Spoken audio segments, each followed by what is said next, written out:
As I hear your voice now, you mentioned you're Irish. Um, there's so many regional accents. Can you tell us where your accent comes from? Yeah, the accent is a hybrid of many different things. I was half brought up in Belfast, half brought up in the country around County Monaghan and County Tyrone. My family come from that area. My father was in Belfast at the time during the Troubles for work, basically. And then from the age of 21, I've basically lived everywhere. I've lived County Cork, all around Europe, Denmark, London quite a bit, London for the whole 80s. And because of it, my accent has kind of twisted a little bit. So it's not all Kiars and Cattle and Caps and all that you get from County Tyrone.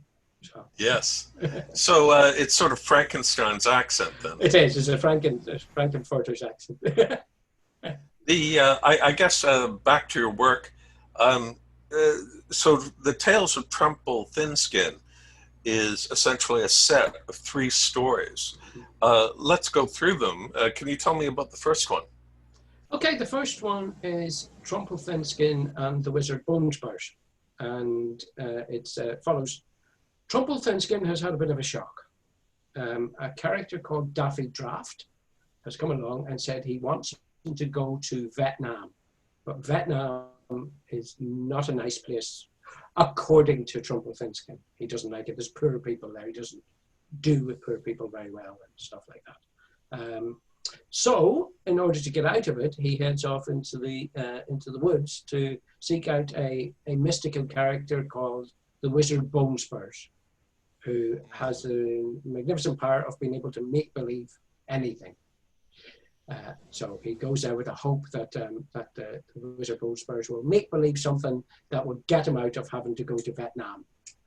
There is a little twist at the end in that he actually, being the hero of the tale, he actually does quite well out of it, I think. Yeah. So it sounds very familiar to the life of a famous person who will go unmentioned. It's funny that, yeah. Yeah. Well, can you move on to the second tale? Yeah, the second one is Trumplethinskin in the land of Uck, spelled UCK, but it is, as you could say, UK, right? And it was all based on said person's visit here a few years ago. I live in London, by the way, so his visit here a few years ago when he went to the palace and he got all the things and everything he wanted. So it just lent itself to being written.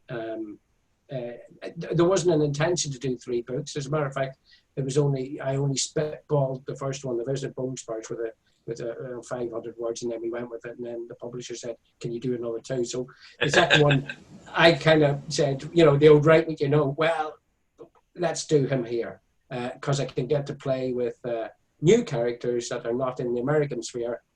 So there's like Bojo the Bozo and the Queen Nurse, herself and stuff like that.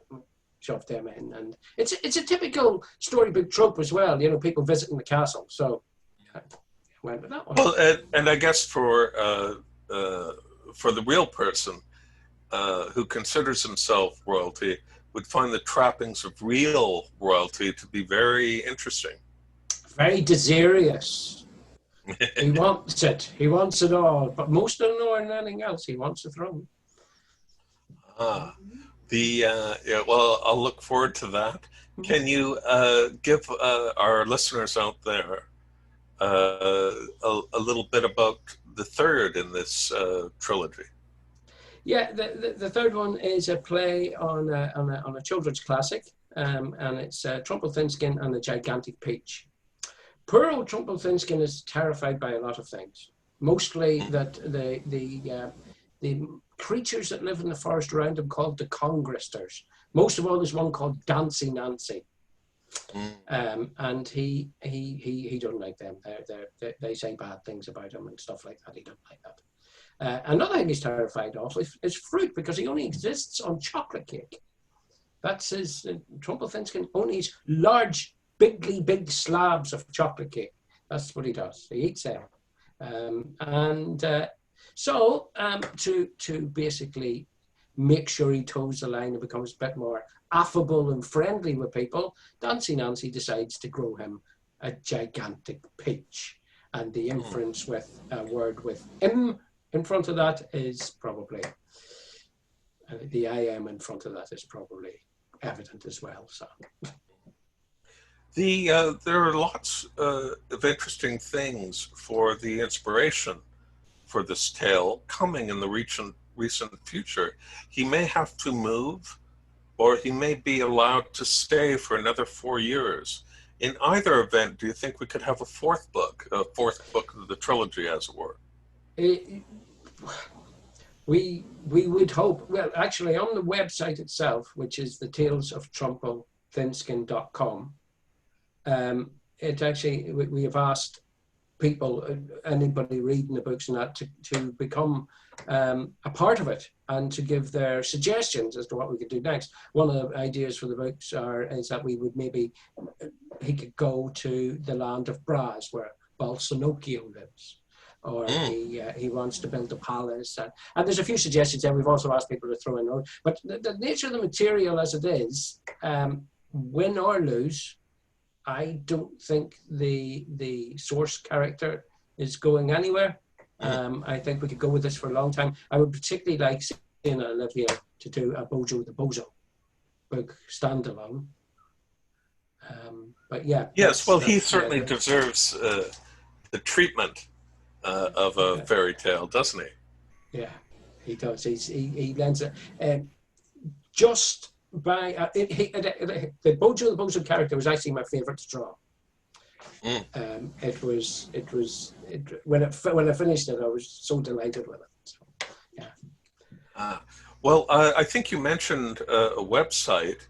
Can you read that out again so we can hear it one more time? That is the Tales of Trumplethinskin.com. There you will have there's links to the Twitter feed, everything about the books, stuff about me, stuff about Tiny Hands Press, and basically everything we need. Also on there we're starting a program, it's essentially our engagement scheme, in that the main baseline under our tagline underneath is MAGA, as you would expect, MAGA. And it's Make Assholes Grouchy Again. So we are starting an engagement program. Hopefully people want to get involved, where you can become a grouchy troll and essentially troll places, Facebook, Twitter, whatever is your poison, or whatever is your floats your boat. And then you can become a member of the Grouchy Troll Troop. You know, you may see me there. I think I'd enjoy being a troll. If I'm not one already, you can't tell from there. No, you would be the house troll. I think you could head the whole thing up. I think it'd be terrific. You have yes, that's it. Yeah, well, we'll do that. You'd be the house troll, the head of the house, the Grouchy Troll Troop, and you can head them up. And by the way, the other thing as well, in that with the engagement thing, there'll be prizes and things and gift editions given out to people who want to get engaged. So. That sounds wonderful. So for the folks playing the home version of this interview, the website is the Tales of Trumplethinskin.com. Yes. All one word, the Tales of Trumplethinskin. And we look forward to seeing you there. And Martin, thank you for doing this interview today. And best of luck on all 3 books. Thank you very much. And I hope you enjoy the read if you do get them. Oh, yes, I will. All right. Thank you, Martin. And I'll sign off.